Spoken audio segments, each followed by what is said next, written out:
Hello， 大家好，歡迎大家來到以色列美角的頻道。今天是2026年的1月20號，然後我現在是在特拉維夫的海邊。那新聞上都會說以色列很危險啊，特拉維夫很危險啊，伊朗快要打以色列啦。所以呢，這一集就帶大家來感受一下特拉維夫的氣氛。首先要跟大家說，特拉維夫現在冬天的氣溫是14度。你看有太陽，你看海邊有人運動還穿短褲短袖，但其實是很冷耶。可能站在有太陽的地方會比較好。那我们现在要去哪裡呢？我要帶大家看去年伊朗打到特拉維夫的地方，就是去年7月的時候有跟大家分享過的那個地方。我們去看看他現在那邊的氣氛怎麼樣。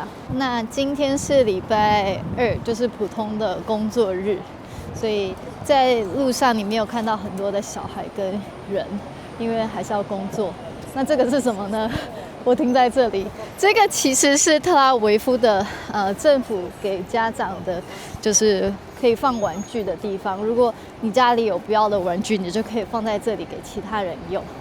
不過我上次來的時候，這裡也是空的，這次也是空的，可能就是還沒有很多人知道有這個東西。那海邊其實如果是就是下班時間來的時候，會看到更多的人啦，打球的啊什麼的。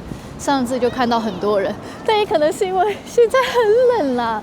上次來的時候是11月，那個時候應該還有18度，差4度。有差這麼多嗎？我是覺得我快要變成冰塊，然後剛剛還有跑過去的一個路人，真的是要運動才不會冷啦。然後給大家看特拉維夫的特色，就是滑板車，這是我一直都很想做的一件事情。但是你要下載那個 app， 然後不是每個滑板車都有提供安全帽哦，這個有，所以其實我想要的話，我也可以租。然後順帶跟大家說，現在是下午快要2點鐘，在3個小時太陽就會下山了。這個人自己蓋了一個城堡，好厲害哦！其實我昨天的時候就自己來了特拉維夫，小孩在耶路撒冷。那因為排程的關係，所以這一集的影片會先分享給大家，然後一個女生來特拉維夫安全不安全的影片會是在下一個禮拜再跟大家分享。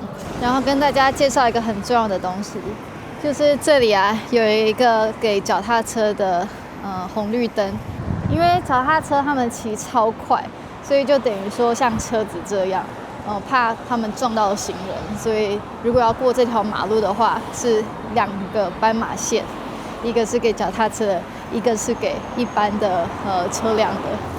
然後跟大家分享一下這條Allenby， 它在幾年前都還是車子可以走的路。那特拉維夫的市政府為了就是讓這個區域變得更加適合人類居住，所以就把它變成一個步行街。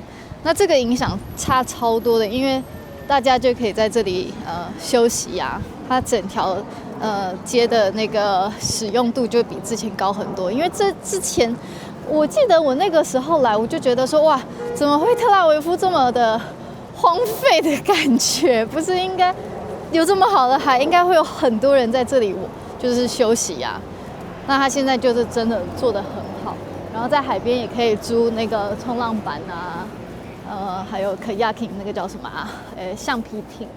好，然後這些樹啊，就是海邊的那個位置。我剛剛從這邊走過來。現在要去哪裡呢？就是這個建築物，它是我去年7月的時候給大家看被伊朗的導彈炸到的那個建築物，大概就是走路1分半的距離吧。那去年的時候，其實你就已經可以看得到商店都正常的開。好了，我們已經走到了上次的這個建築物的這邊。那你們可以看到呢，基本上它都還是沒有修理的狀態。這個旅館啊，是我2018還是19年的時候住過的 Warm Allenby。那它現在就搬到我昨天晚上住的旅館的旁邊，就是離這裡可能走路15分鐘距離的地方。其實我有一點意外耶，因為從去年7月到現在，6月到現在是7個月的時間了。我以為應該就是跟上次看到會蠻不一樣，但真的這跟上次看到其實差不了太多。然後上次我不是站在這個地方嗎？現在你都還是可以看得到被炸毀的痕跡，好像都沒有修哎。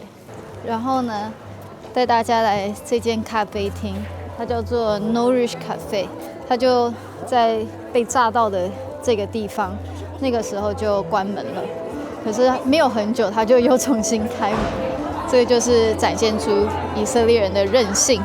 那我上次7月來的時候，那個時候還是關門的狀態，大家可以回去看影片。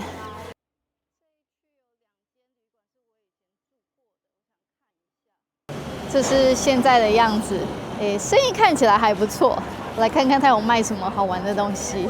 剛剛老闆告訴我，他們去年一直是到9月的時候才重新開門，然後導彈打到的地方就是上一次我去的那個地方。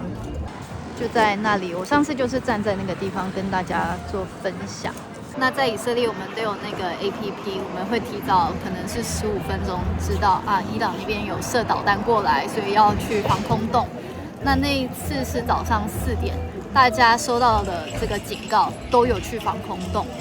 那個地方它房子裡面沒有防空洞，是要用公共的防空洞。這我上次在特拉維夫的時候跟我媽去的就是公共的防空洞，很多地方都有公共的防空洞。如果你不知道防空洞在哪裡也沒有關係，因為大家都會走，你就跟着大家走就好。那個手機的那個 APP 是到以色列才能夠下載。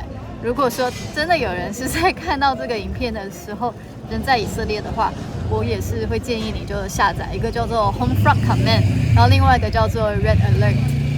那打仗真的是很花錢。那這個建築物可以看得到，現在開始有人在整修。我剛剛就看到那邊的工人丟東西下來，所以已經在開始了。那個老闆是說，都是錢的關係你也需要得到許可，就是要怎麼樣重建，所以其實是很合理啦。就是從去年到現在，它還沒有就是全部拉皮整修。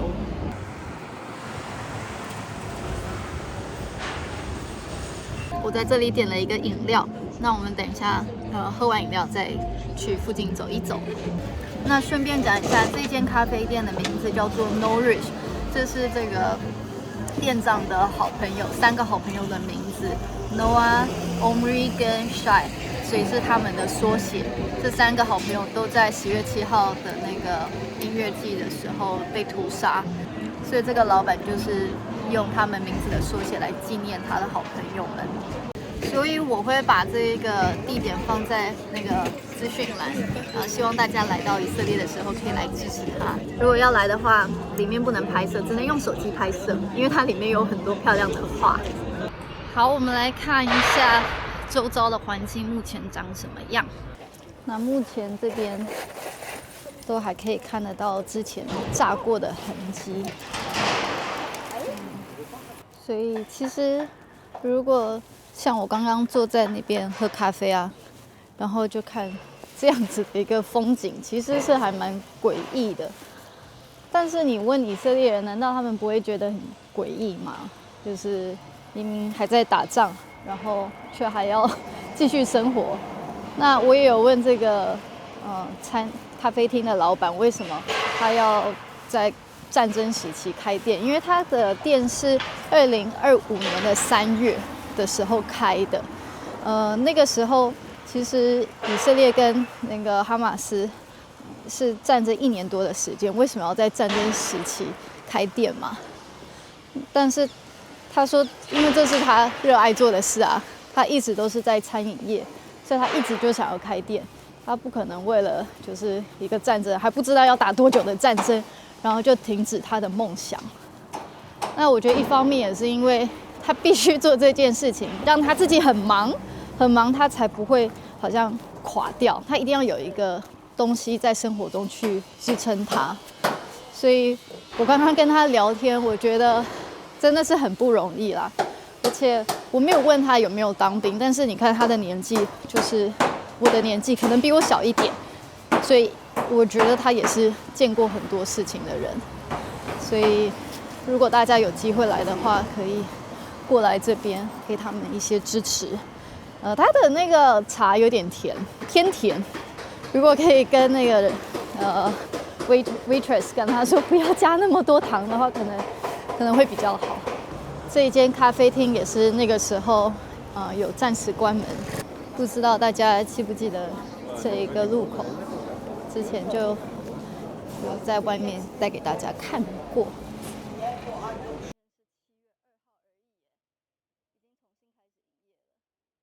我在這邊的觀察就是，以色列人他們對於死亡，对於這些生命中很悲傷的事情，他們是會用紀念的方式去哀悼，然後會用更加努力的生活的方式來紀念那一些沒有辦法繼續生活的人。所以那個店長他用他3個好朋友的名字開了一間店。就我剛才說的，他可能他必須這麼做，因為這是他療傷的一個過程。我剛剛跟他講話，我覺得他其實是蠻壓抑的，但是沒有選擇啊，因為生活必須繼續啊，不然難道就垮掉了嗎？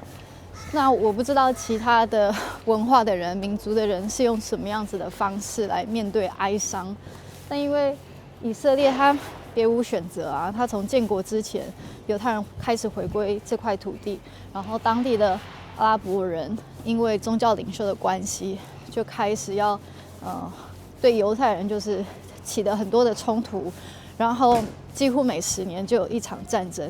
在以色列建國的時候，就是周遭的阿拉伯國家就開始聯合攻打他嘛，然後之後就是埃及啊，然後6日戰爭啊、贖罪日戰爭啊，很多的戰爭。這裡的幼稚園，這是因為現在是註冊幼稚園的時間嘛，現在是1月，9月的時候開學，是要1月現在就要註冊，所以你看就在爆炸的地點的旁邊，幼稚園照常的開啊。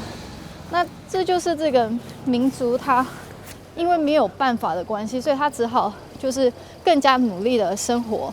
那我其實之前的影片也有講過，就是其實伊朗本來不是這個樣子嘛，它是在伊斯蘭革命以後才變成一個伊斯蘭的國家，然後才開始資助哈馬斯。哈馬斯基本上就是一個伊朗在以色列旁邊的一個代理人，就像黎巴嫩的真主黨一樣。他們就用伊朗的這些資金來對以色列進行攻擊，因為他們就是不要以色列存在嘛。以色列它畢竟是一個猶太人的國家，所以以色列跟伊朗的戰爭是從很久以前就開始了，並不是從去年6月的時候才開始。那大家就是在看說，到底以色列跟伊朗這次會不會發生戰爭？我也不知道啊，沒有人知道。然後最近伊朗的消息又突然就沒有了，不知道境內到底發生什麼事。但是很多抗議的人、年輕人啊，都被處決掉了，真的是很專制的一個國家。那我也不知道他們到底能不能夠革命成功。但是如果可以的話，伊朗要是能夠回到伊斯蘭革命之前，那時候女生是有很大的自由，也有平等，他們可以穿就像一般人的衣服，不需要包頭巾啊，也可以跳舞啊。那現在是光是做這些事情都可以沒有命的，這是很難想象的。一個國家這麼的封閉，然後把納稅人的錢拿去投資在攻擊別的國家的恐怖主義上，所以真的是希望趕快伊朗那邊可以結束這種神權的統治。然後以色列其實跟伊朗是有很深的淵源的。伊朗基本上一直都是支持以色列的，就是在伊斯蘭革命之前，然後很多的猶太人也是以前從伊朗那邊出來的，像聖經中的以斯帖就是啊。那如果伊朗跟以色列重新建交的話，我們的伊朗朋友就可以回伊朗去拜訪他的家人。他從他10幾歲逃離伊朗到現在都沒有回去過。然後也許我也可以去伊朗玩，沒有啦，我也不知道。那總而言之呢，這個頻道就會繼續的在以色列跟大家分享關於以色列現實中發生的事情。希望這樣的影片可以幫助大家更加的了解以色列。大家應該感覺不到什麼緊張的氣氛，因為該上班的人還是去上班，該上學的人還是去上學，然後該喝咖啡的人也是坐在咖啡廳喝咖啡，日子還是照常的在過。那如果說真的又有伊朗要打過來的話，那大家也知道以色列有鐵穹系統，然後會把那個導彈攔截下來。然後大家手機裡都有 APP， 通常呢 APP 提醒你的時候，你有15分鐘的時間，或者是10分鐘。然後呢，警鈴聲就是這裡其實都有喇叭，它大概是在1分半之前會再響一次，然後聲音是非常大聲，就這樣的吱。那你其實只要聽過一次，你就會記得，然後你的肌肉也會記得，就是那你要起來，你要去找防空洞了。那這就是一個現實的樣子。當你的現實，你的 reality 就是這樣的時候，那你就只能適應。這就是韌性長成的一個過程啦。我也不知道為什麼伊朗的人也是這麼勇敢。我覺得有時候真的是被環境逼出來的。以色列人、伊朗人真的都是很了不起，很不容易的。好啦，那今天的影片就到這裡了。不知道大家覺得還可以嗎？就是特拉維夫的氣氛。好，那大家拜拜。